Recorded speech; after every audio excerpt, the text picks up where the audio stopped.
Пайғамбарымыз саллаллаху алейхи ва саллям айтады, намазды айтып келіп, "Ман хафаза алейха канат лаху нуран ва бурханан ва наджатан яумал қиямah." Бес уақыт намаз.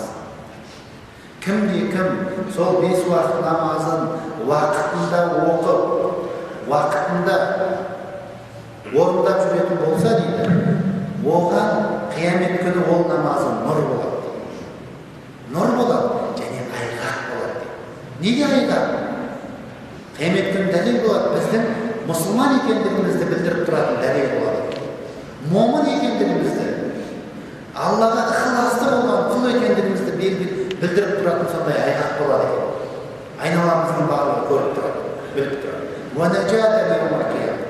Құтқару болады. Неден құтқарады? Алланың қаһарынан.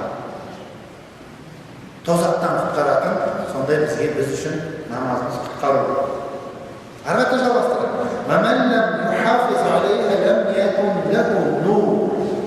Кім намазын әрдайым оқып жүрмесе, орындамаса, оның қиямет күні нұры, уәлә бурхан, ешқандай дәлелі айғақ, уәлә нәжат, ешқандай құтқару болмайды.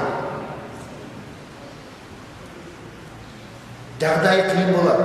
Намазын уақытында оқымаған, немесе намазды мүлдем орындамаған адамның жағдайы ақиретте қиын болады деп пайғамбарымыз саллаллаху алейхи ва саллям имам Ахмад риуаят еткен хадисте осылай бізге жеткізіп жатыр.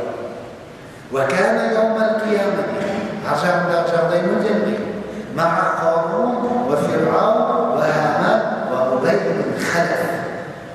Және намазды оқымағандығы үшін дейді, ол қиямет күні Қарунмен, Фирғаунмен, Хаманмен, Убай ибн Халафпен болады. Бұл кәпірлердің Алланың қаһарына ұшыраған құлдардың кімдері? Көсемдері, ең үлкендері.